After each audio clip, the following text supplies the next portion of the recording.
I stood at the back of St. Matthew's Chapel, watching my father read my obituary to a room full of crying relatives. My mother sat in the front pew, dabbing her eyes with tissues, while my brother Jake held our grandmother's trembling hand. The mahogany casket sat empty at the altar, surrounded by white lilies and red roses. I listened as my father described me as a troubled young man who lost his way and died alone in Nevada 5 years ago. The words echoed through the sanctuary while 200 people mourned my supposed death. Then I stepped forward, my footsteps echoing on the marble floor, cleared my throat, and prepared to speak the words that would shatter their world forever. 6 years ago, when I was 28, I worked as operations manager for Morrison Family Construction Company in Denver, Colorado. My grandfather had built this business from nothing in 1952, starting with just a pickup truck and a toolbox. By the time I joined, we employed 43 people and handled major commercial projects across the state. Everything seemed perfect until I started noticing irregularities in our safety protocols. Workers were complaining about faulty equipment, and our accident rate had tripled in 18 months. I decided to investigate. What I found made my stomach turn. My father Robert and my brother Jake had been systematically cutting corners to maximize profits. They were purchasing substandard safety equipment, falsifying inspection reports, and bribing city officials to overlook violations. Even worse, they were skimming money from worker paychecks and pocketing the difference. I spent 3 weeks documenting everything. I recorded phone conversations, photographed falsified documents, and interviewed injured workers. Carl Martinez had broken his back when a faulty scaffold collapsed.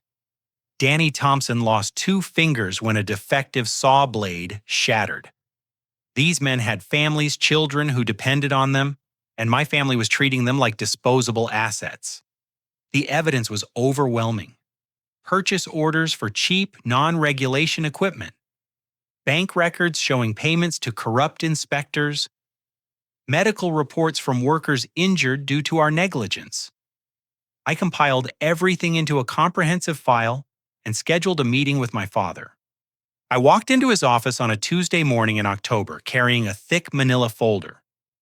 The walls were covered with photos of completed projects and family memories.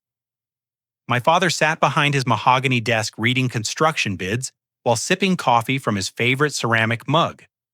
"Dad, we need to talk about the safety violations," I said, placing the folder on his desk. His expression shifted from confusion to anger as he flipped through the pages. His face reddened with each document he reviewed. "Where did you get this?" he demanded. "I've been investigating for weeks. Dad, people are getting hurt because we're cutting corners. We need to fix this immediately." He slammed the folder shut and stood up his chair, rolling backward against the wall. "You've been spying on your own family, gathering evidence like we're criminals. 3 workers have been seriously injured this year. We're responsible for their safety. We're responsible for keeping this business profitable. Do you know how competitive this industry is, how thin our margins are?" My brother Jake entered the office, probably hearing the raised voices from the hallway. He looked at the scattered papers and immediately understood what was happening. "Lloyd's been playing detective," my father explained. Jake picked up one of the bank statements and scanned it quickly. "These are private company records. You had no right to access these." "I had every right. I'm operations manager and I'm trying to protect our workers." "You're trying to destroy everything Grandpa built," Jake shot back. I couldn't believe what I was hearing. These were my family members, people I'd trusted my entire life, and they were more concerned about protecting their scheme than fixing dangerous conditions. "I'm giving you 30 days to address every violation in that file," I said firmly. "Replace the substandard equipment, pay the workers what you owe them, and clean up our safety protocols. If you don't, I'm reporting everything to state authorities." The silence that followed felt like an eternity. My father's face went through several emotions before settling on cold fury. "You ungrateful son of a bitch. After everything we've given you, everything we've taught you, this is how you repay us? I'm trying to save our family business from criminal charges." "You're trying to destroy your own family?" my father roared. "You're no longer our son. Get out of this office and never come back." Those words hit me like a physical blow.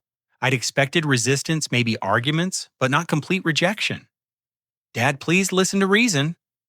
I said, get out, Jake, call security. I looked at my brother, hoping he'd intervene, but he was already reaching for the phone. I gathered the scattered documents, my hands shaking with adrenaline and disbelief. As I walked toward the door, my father delivered the final blow. Don't bother coming home tonight. You're not welcome there either. I stood in the parking lot staring at the Morrison Construction Company sign my grandfather had installed decades ago. In 30 minutes, my entire world had collapsed. My family had chosen greed over integrity, profits over people's lives, and they'd expelled me for trying to do the right thing. The betrayal cut deeper than any physical pain I'd ever experienced. These weren't strangers or business partners. This was my father who'd taught me to ride a bicycle and helped with homework. This was my brother who'd shared a bedroom with me for 16 years. I drove home hoping my mother would provide some sanity in this nightmare. But when I pulled into our driveway, I found my belongings in black garbage bags scattered across the front lawn. The locks had been changed. I stood on the porch where I'd played as a child, knocking on a door that would never open for me again. Through the window, I could see my mother Patricia moving around the kitchen, deliberately avoiding eye contact. I called her cell phone from the driveway. Mom, please talk to me. Lloyd, you've caused enough trouble. Your father is furious. I was trying to protect our workers. People are getting hurt. You were trying to destroy our family. I can't talk to you anymore. The line went dead. I sat in my truck for 2 hours hoping someone would come outside and explain this madness. Nothing happened. I called my friend Marcus Williams, who'd been my roommate in college. He lived across town and agreed to let me stay in his guest room while I figured things out. The next morning, I was served with legal papers at Marcus's house. Morrison Family Construction was terminating my employment immediately. I was being removed from all company accounts, stripped of my company credit cards, and banned from company property. The documents also included papers removing me from my parents' will and trust fund. But the real shock came later that week when I tried to access my personal bank account. The teller informed me that the account had been frozen due to suspicious activity reports filed by concerned family members. I hired a lawyer with the cash I had in my wallet, about $300. Attorney Rebecca Stone explained that my family was systematically cutting me off from all financial resources. They've reported you as mentally unstable and potentially dangerous. Without proof of their claims, there's little we can do immediately. Meanwhile, I discovered my family was spreading lies throughout Denver's tight-knit construction community. Word spread that I'd stolen company money, developed drug problems, and threatened my family with violence. None of it was true, but the damage was swift and comprehensive. My girlfriend Sarah Chen called me 3 days after the confrontation. Lloyd, I'm hearing terrible things about you. People are saying you stole money from your family's company.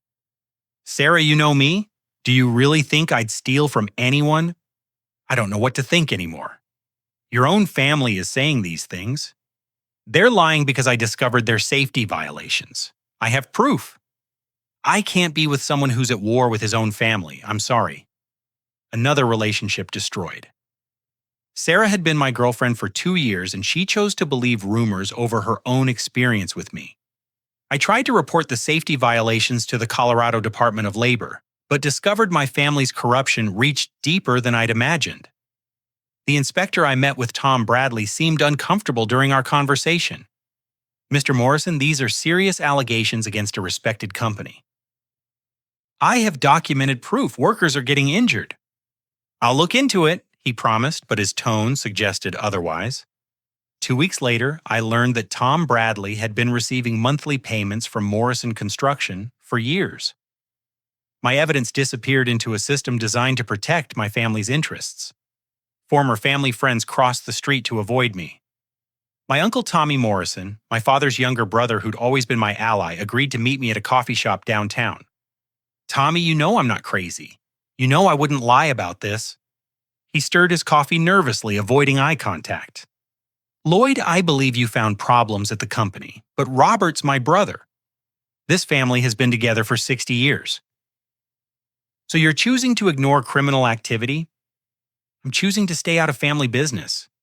You should have handled this differently.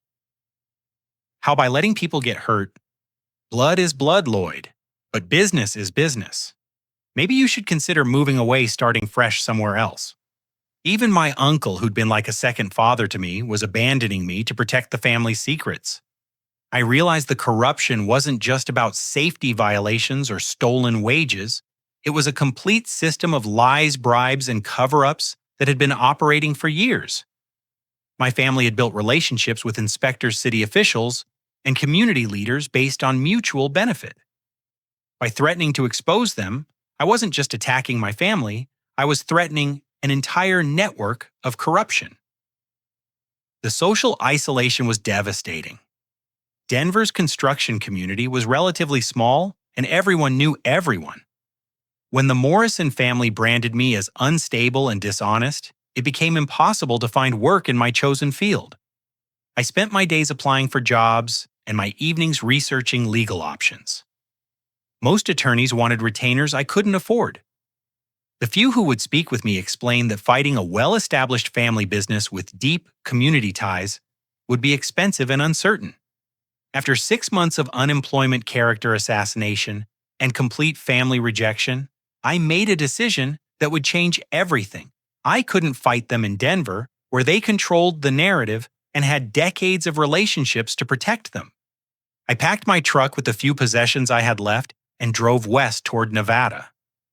In my rearview mirror, the Denver skyline disappeared behind the mountains along with everything I'd once called home. Las Vegas, Nevada welcomed me with blazing sunshine and the promise of anonymity.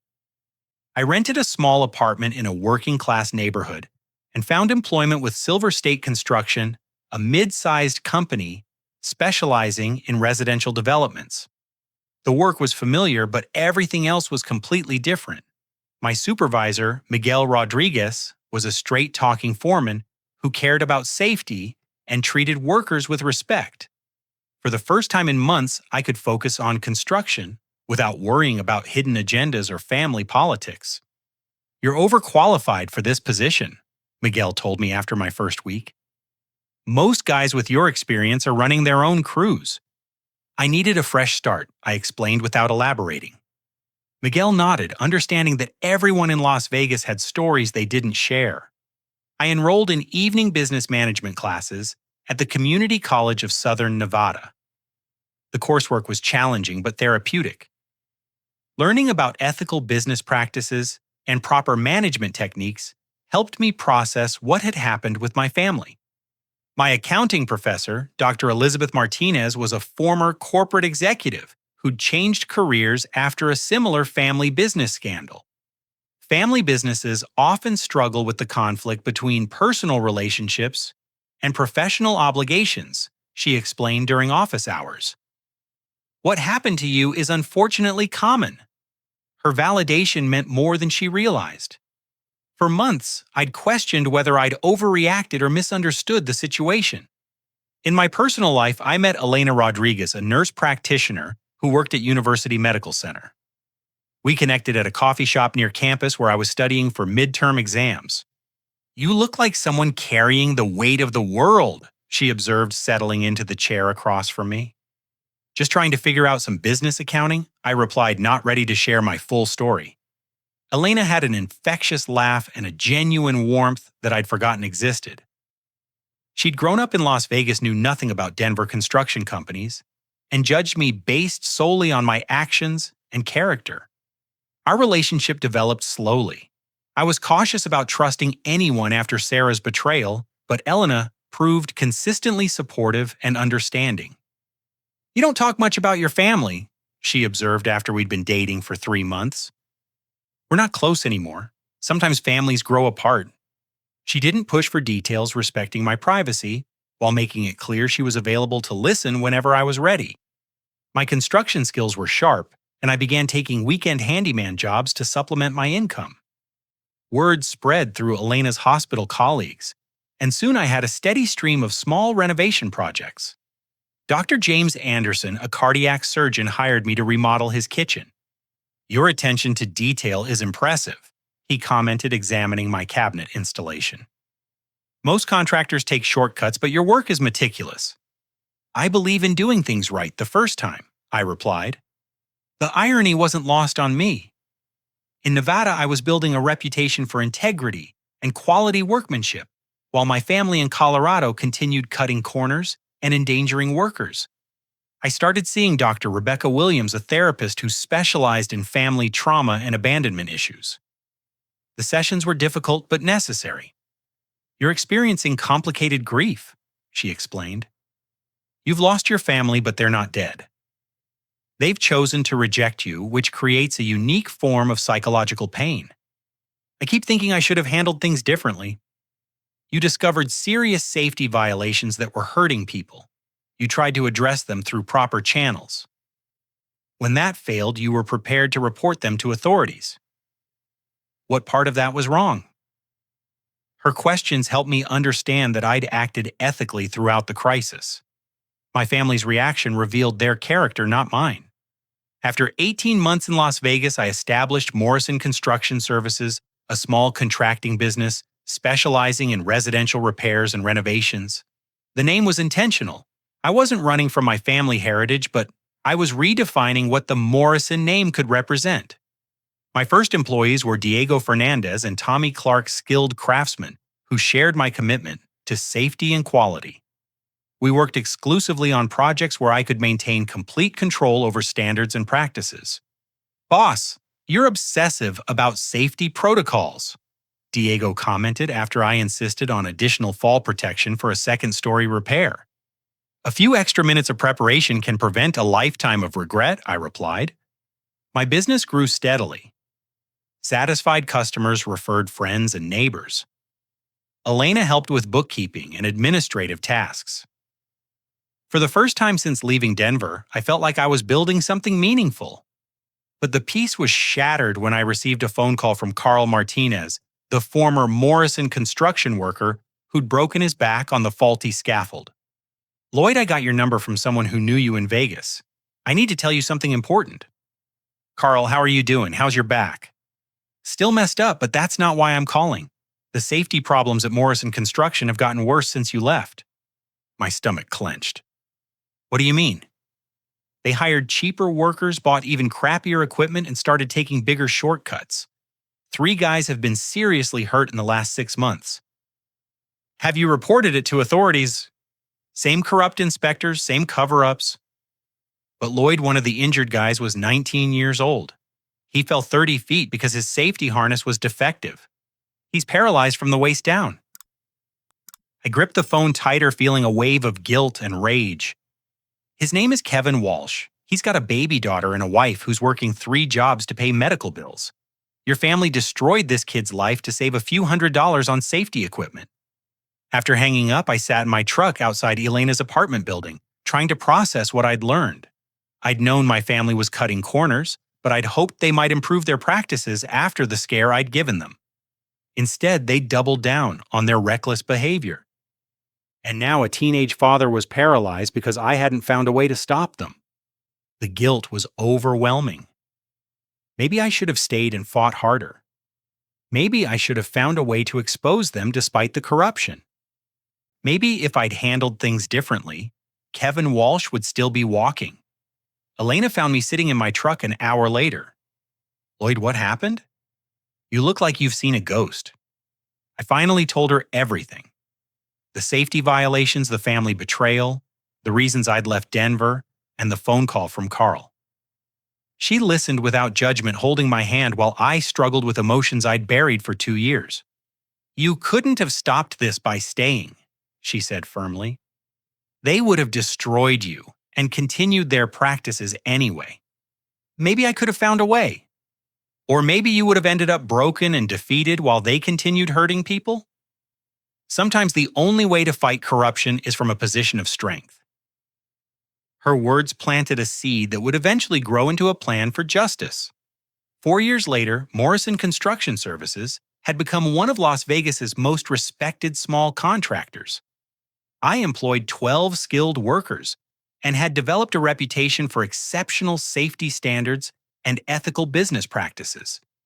Elena and I were planning our engagement. I'd been researching diamond rings and considering proposal locations when an unexpected phone call turned my world upside down again. Mr. Morrison, this is Janet Stevens from the Social Security Administration. I'm calling about death benefits that may be available to you. Death benefits, I think there's been a mistake. According to our records, Lloyd Robert Morrison Social Security number 456789012 died in Nevada approximately 3 years ago. A family member has been receiving survivor benefits. I nearly dropped the phone. Ma'am, I'm Lloyd Morrison and I'm very much alive. Sir, I understand this is confusing, but our records show a death certificate was filed in Colorado, stating that you died of exposure in the Nevada desert. That's impossible. I've been living and working in Las Vegas for 5 years. I'm going to need you to come to our office with documentation proving your identity. This is highly unusual.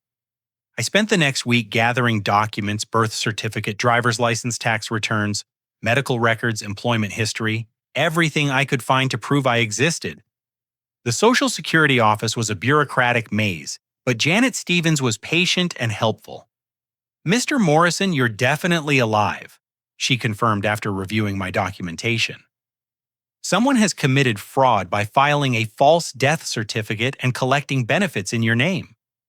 Who filed the death certificate? Robert Morrison listed as your father.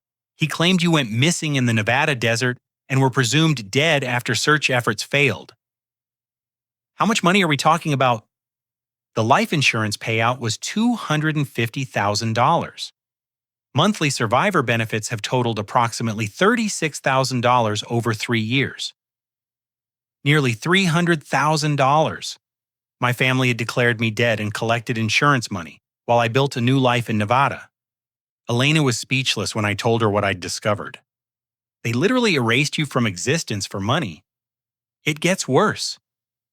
If I'm legally dead, that means they've been filing false tax returns, committing insurance fraud, and probably violating a dozen other laws. I hired attorney Jennifer Walsh, a specialist in fraud cases with an office in downtown Las Vegas. This is one of the most brazen cases I've encountered, she admitted after reviewing my documentation. Your family didn't just commit insurance fraud. They've been living off your supposed death for years. What are my legal options?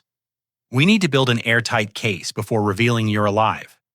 If they discover you're investigating, they might destroy evidence or flee the jurisdiction.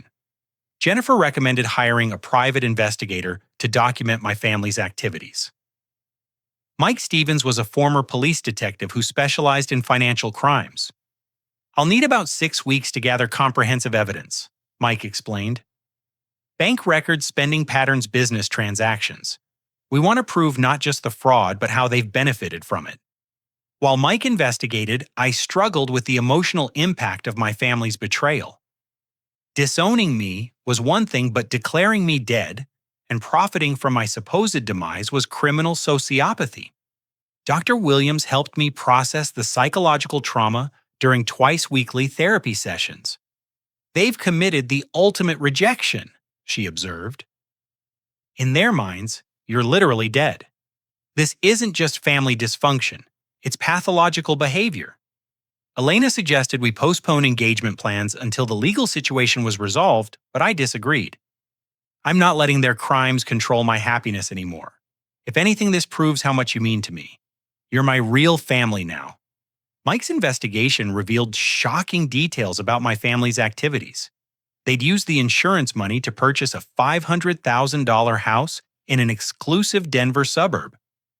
My father bought a new Ford F-350 truck and a Harley-Davidson motorcycle. My brother Jake had been promoted to company president and received substantial salary increases. Morrison Construction Company has expanded significantly, Mike reported. They're now the largest residential contractor in the Denver metro area. What about safety practices? Still cutting corners. I found records of 4 serious accidents in the last 2 years, including the paralyzed worker you mentioned. They're facing multiple lawsuits. The most disturbing discovery was that they were planning to collect additional insurance money. Mike found emails between my father and brother discussing a plan to claim my personal effects had been found in the Nevada desert, triggering another death benefit payout. They're literally doubling down on the fraud, Jennifer explained. This gives us evidence of ongoing criminal intent. I realized my family wasn't just greedy, they were completely amoral. They'd convinced themselves I was disposable, and they felt entitled to profit from my elimination. The evidence was overwhelming, but I faced a crucial decision about how to confront them. Jennifer suggested filing charges quietly and letting authorities handle everything, but I wanted personal closure. I need them to see me alive. I need them to understand what they've done. That's risky from a legal perspective. They might claim you faked your death or deny their involvement. They held a memorial service. There should be witnesses to their grief performance. Mike's research revealed they were planning another remembrance ceremony for the 5th anniversary of my supposed death. St. Matthew's Chapel. The same church where I'd been baptized and confirmed was reserved for a memorial service. The irony was perfect. My family was planning to publicly mourn my death while privately profiting from it. This would be my opportunity to confront them in front of witnesses who could verify their deception. Elena supported my decision even though she worried about my emotional well-being. Are you sure you want to put yourself through this? I need closure, and I need to stop them from hurting more people. Jennifer arranged for police to be present at the memorial service, ready to make arrests based on evidence we'd gathered. Everything would be recorded to document their reactions and any admissions of guilt. I drove to Denver the night before the memorial service, staying at a hotel near the airport. For the first time in 5 years, I was back in the city where I'd grown up, preparing to confront the family that had erased me from their lives. The planning phase required meticulous attention to detail. Attorney Jennifer Walsh coordinated with Denver police to ensure everything was handled properly from a legal standpoint. "We have one chance to do this right," she emphasized during our final preparation meeting. "If we make mistakes, your family's lawyers might find ways to minimize the charges." Private investigator Mike Stevens had spent 6 months gathering evidence that painted a comprehensive picture of my family's fraud. Bank statements showed the insurance money trail. Business records documented Morrison Construction's expansion using death benefits. Email communications revealed my father and brother discussing their scheme. Robert Morrison deposited the $250,000 insurance check on March 15, 2018, Mike reported. Within 6 months, they'd purchased the new house vehicles and expanded their business operations. What about the ongoing survivor benefits? Patricia Morrison has been receiving monthly payments of $1,000 for 5 years. The checks are deposited directly into her personal account. Even my mother was complicit in the fraud. The woman who'd raised me, taught me right from wrong, and claimed to love me unconditionally had been cashing checks based on my supposed death. Jennifer's legal strategy was straightforward but comprehensive. "We'll let them conduct their memorial service documenting their public claims about your death. When you reveal yourself, their shocked reactions will demonstrate their knowledge of the fraud. Then we'll present evidence of how they've benefited financially." The psychological preparation was more challenging. Dr. Williams helped me anticipate the emotional impact of confronting my family after 5 years. "You'll likely experience a range of emotions: anger, sadness, relief, vindication. Don't try to suppress these feelings. Let them happen naturally.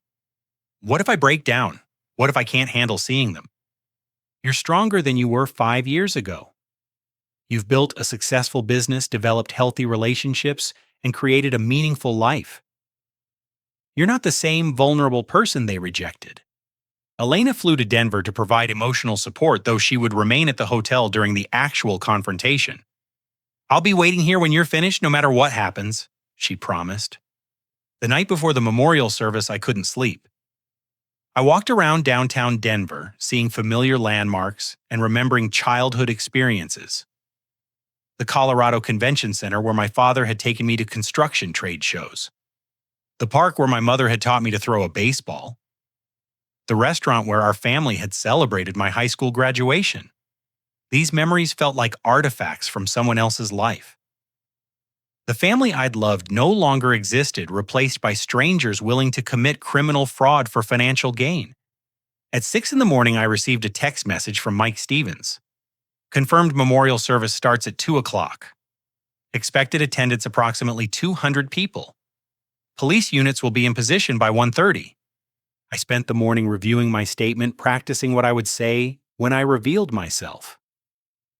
Jennifer had advised keeping it simple and direct. Don't get emotional or accusatory. State facts clearly and let their reactions speak for themselves. At 1 o'clock, I drove to St. Matthew's Chapel. The parking lot was filling with familiar vehicles. I recognized my Uncle Tommy's blue pickup truck, my former neighbor's Cadillac sedan, and several Morrison Construction Company trucks. Through the chapel windows, I could see people gathering in the sanctuary. Men in dark suits, women in conservative dresses, children who'd grown up since I'd last seen them. This was Denver's construction community, paying respects to someone they believed had died tragically in the Nevada desert. Mike Stevens approached my rental car, speaking quietly into his radio. Police units are positioned. Recording equipment is ready. Are you prepared to proceed? I took a deep breath, thinking about Kevin Walsh, the 19-year-old worker who was paralyzed because my family continued prioritizing profits over safety. This wasn't just about personal vindication. It was about stopping ongoing criminal behavior. I'm ready. At exactly 2:15 after the service had begun, I walked through the chapel's rear entrance. My family was performing their grief perfectly unaware that their lies were about to be exposed in the most dramatic way possible. The chapel was packed with faces I recognized from childhood. Mrs. Henderson, from our old neighborhood, sat in the third row, dabbing her eyes with tissues. My high school wrestling coach, Bill Turner, stood near the side wall in his dress uniform. Construction workers who'd known my grandfather filled several middle pews. At the altar, an enlarged photograph of me from college graduation sat surrounded by white lilies and red carnations. The image looked surreal, like a memorial for someone from a different lifetime. My father, Robert, stood at the podium reading from prepared remarks with theatrical solemnity. Lloyd was a troubled young man who struggled to find his place in the world. He declared, his voice carrying across the sanctuary. Despite our best efforts to help him, he chose a path of rebellion and self-destruction. The lies were breathtaking in their audacity. He was rewriting history for 200 witnesses, painting me as an unstable person who'd brought tragedy on himself. He died alone in the Nevada desert 5 years ago this month. We never recovered his body, but we know he's at peace now. My mother, Patricia, sat in the front pew wearing a black dress and veil, occasionally making soft sobbing sounds. Her performance was worthy of an Academy Award. Jake sat beside her, his arm around our grandmother's shoulders, playing the role of supportive surviving son. I remained near the back wall, partially hidden behind a column, watching this elaborate deception unfold. Several people in the congregation were genuinely moved by my father's words. They believed they were honoring a tragic death, unaware they were participating in a criminal fraud. Lloyd's greatest failing was his inability to accept family loyalty, my father continued. He chose to turn against the people who loved him most. The irony was staggering. He was describing his own behavior while pretending to eulogize my supposed death. Detective Sarah Martinez stood near the side entrance, dressed in civilian clothes, but clearly observing everything. She made brief eye contact with me and nodded slightly, indicating the recording equipment was functioning properly.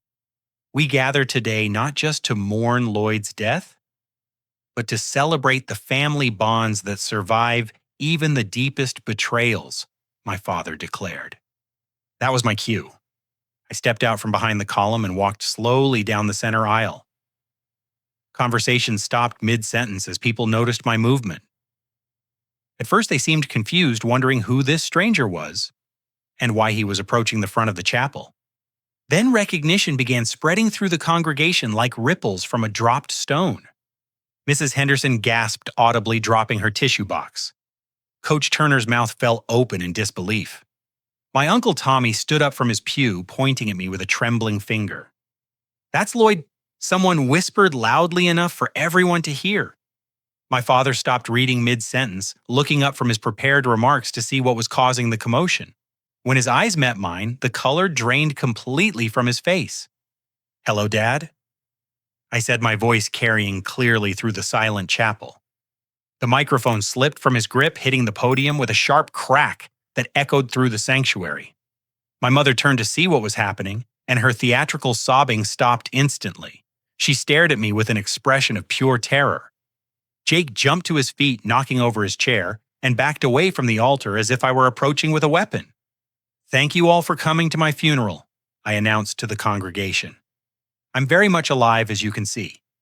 Chaos erupted throughout the chapel. People were talking, shouting, pulling out cell phones to record what they were witnessing. Some stood up to get a better look. Our others sat frozen in shock. "This is impossible," my father stammered into the microphone. "You're dead. You died in Nevada." I've been living and working in Las Vegas for 5 years.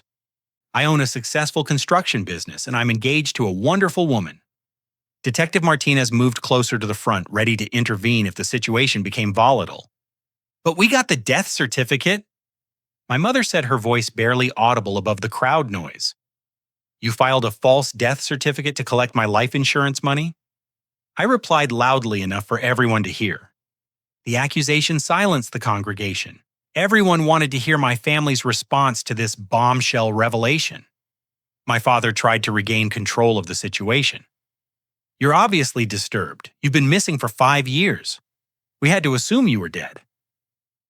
"Missing, I've been paying taxes, operating a business, and living openly in Nevada. You could have found me with a simple internet search." I reached into my jacket pocket and pulled out copies of the legal documents Jennifer Walsh had prepared. "These are bank records showing you deposited a $250,000 life insurance check in March of 2018. These are business records showing how you used that money to expand Morrison Construction." My brother Jake started moving toward the side exit, but Detective Martinez blocked his path. "Where are you going, Jake?" I called out. "Don't you want to explain to everyone how you got promoted to company president after I supposedly died?" "I don't have to explain anything to you," he replied, but his voice was shaking. "What about the injured workers, Kevin Walsh, the 19-year-old who's paralyzed, because you're still cutting corners on safety equipment?" The mention of ongoing safety violations caught the attention of several construction workers in the congregation. They began murmuring among themselves, probably remembering rumors about Morrison Construction's practices. My grandmother, who'd been silent throughout the confrontation, stood up slowly and walked toward me. "Lloyd, is it really you?" "Yes, Grandma, it's really me." She embraced me, tears streaming down her face. "I never believed you were dead. I told everyone, but they wouldn't listen." Her words carried across the chapel, providing additional evidence that my family had known their death claims were questionable. Detective Martinez approached the altar, displaying her badge. "Robert Morrison. Jake Morrison. You're under arrest for insurance fraud, filing false documents, and conspiracy to commit fraud." The handcuffs clicking onto my father's wrist provided the most satisfying sound I'd heard in 5 years. As my family was led away, the congregation remained in stunned silence. Some people approached me with questions, others simply stared in disbelief. Coach Turner was among the first to reach me. "Lloyd, I'm glad you're alive, but I'm confused about what just happened." My family discovered I was investigating safety violations at their construction company. They disowned me, spread lies about my character, and eventually declared me dead to collect insurance money. The safety violations are true. Workers have been seriously injured because they're using substandard equipment and bribing inspectors. Several construction workers gathered around us asking detailed questions about the unsafe practices. Word was already spreading through Denver's construction community that Morrison Construction was facing criminal charges.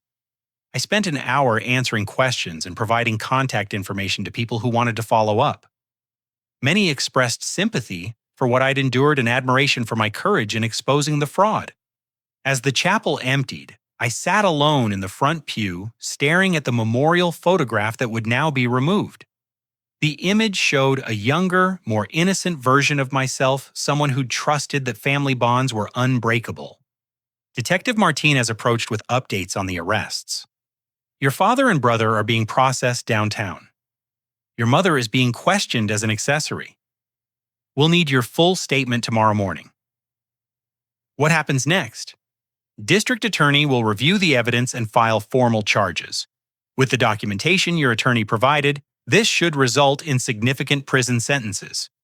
I walked out of St. Matthew's Chapel feeling emotionally drained but vindicated. My family's deception had been exposed publicly.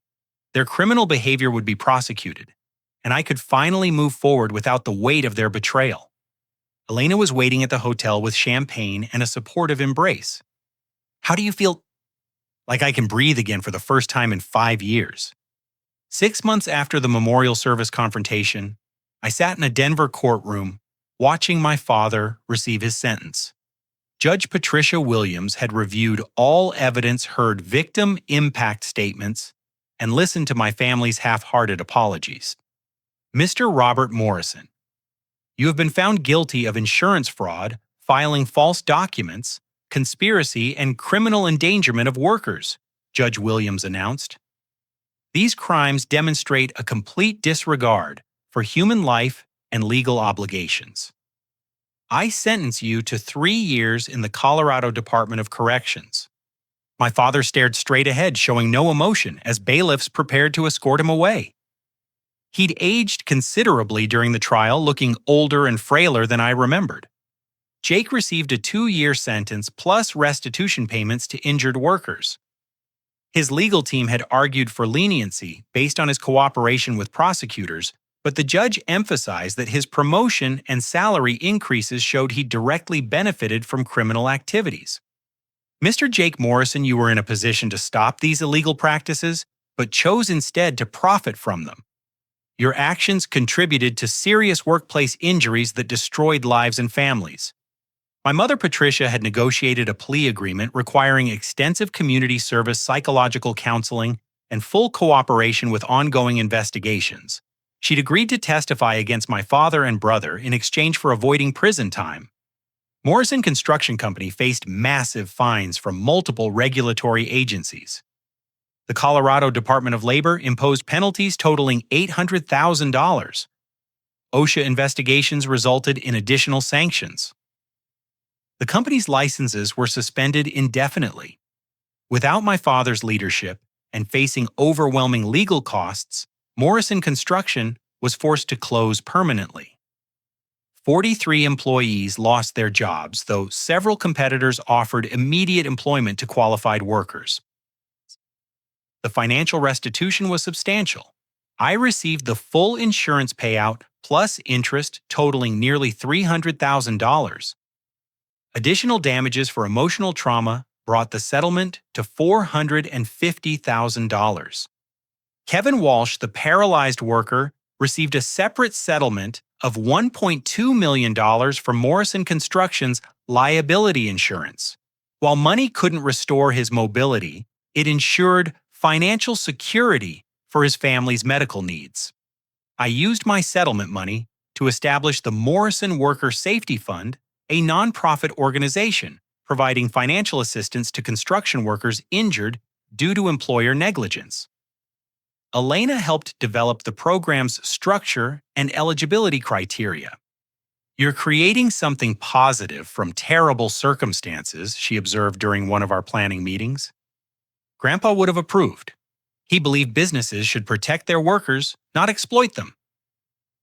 My grandmother had been completely exonerated in the fraud investigation. Evidence showed she'd consistently questioned my supposed death and had been excluded from financial decisions by my father. I never believed you died in the desert, she told me during one of our weekly lunch meetings.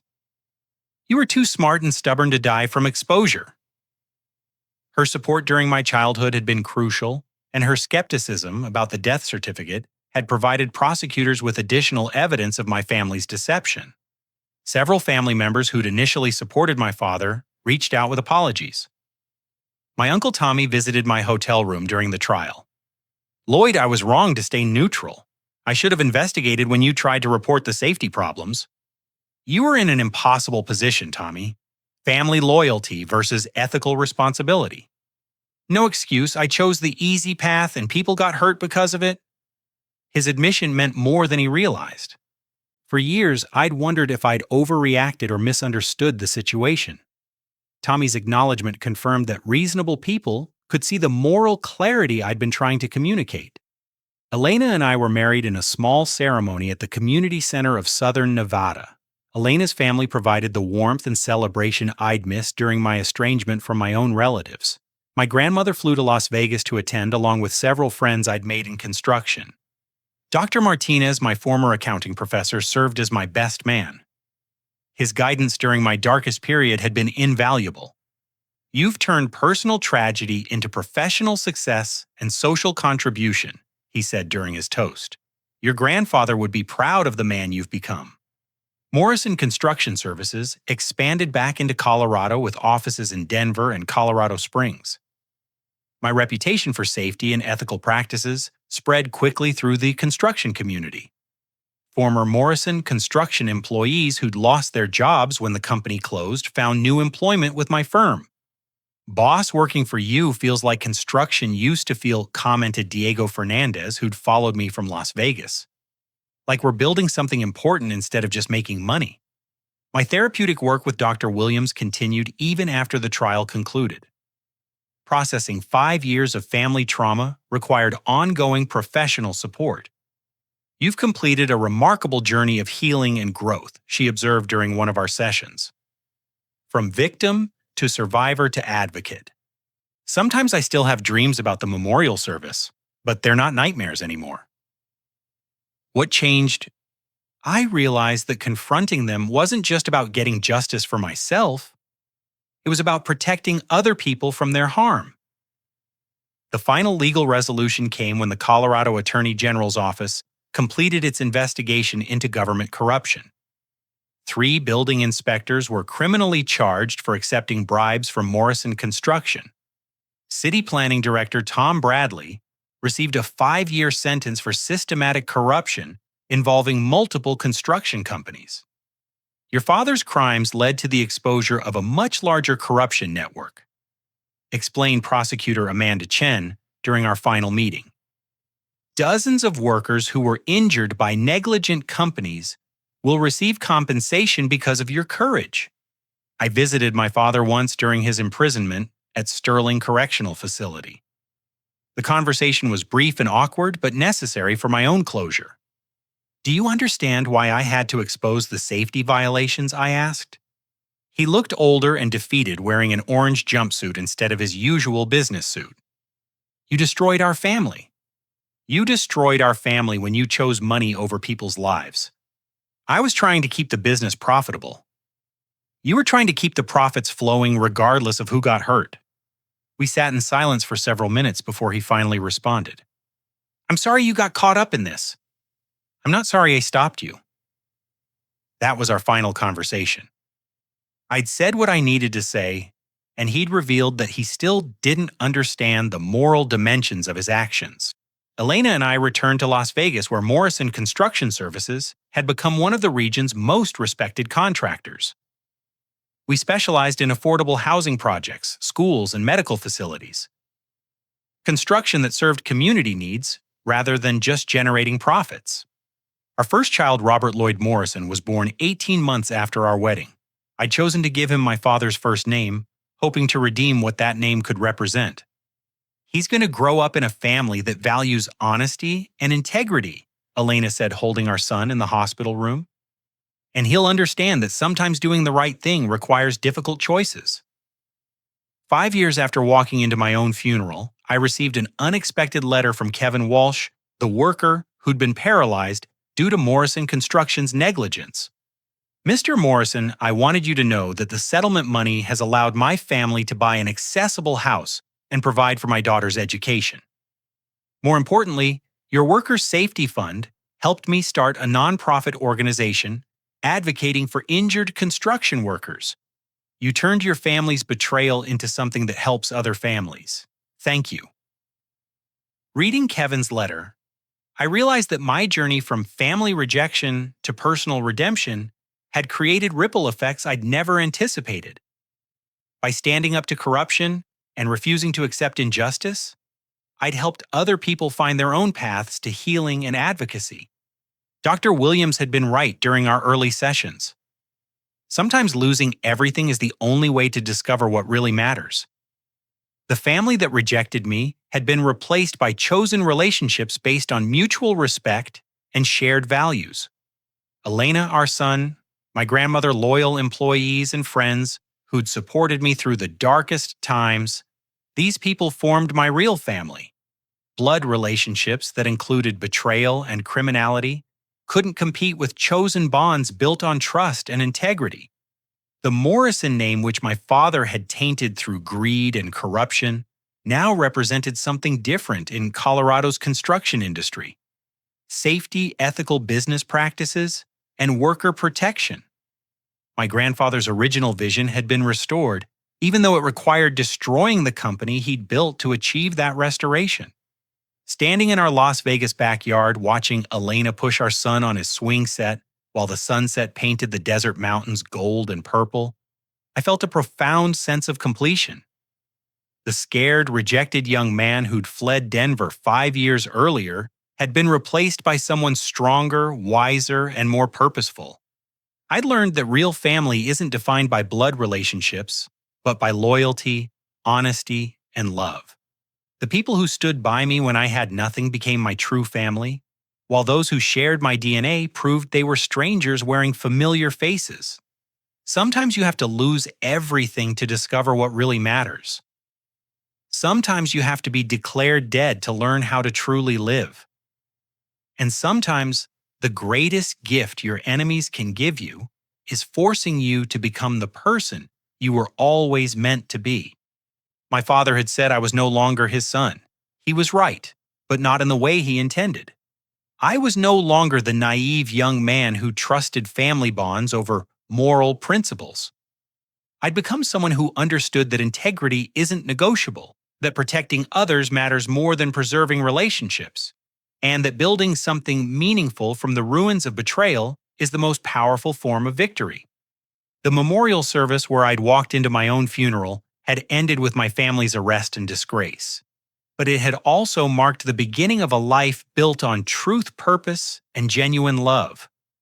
In the end, being declared dead had taught me how to be fully alive. Have you ever had to choose between family loyalty and doing what's right? What would you do if you discovered loved ones were harming other people for personal gain? Share your thoughts in the comments below. If this story moved you, please like this video and subscribe for more powerful stories about overcoming betrayal and finding strength in adversity. Share this with someone who might need to hear about the courage it takes to stand up for what's right, even when it costs you everything. Thank you for joining me on this journey from abandonment to redemption. Remember that your true family consists of people who support your integrity, not those who demand you compromise your values. Until next time, keep building the life you deserve, one honest choice at a time.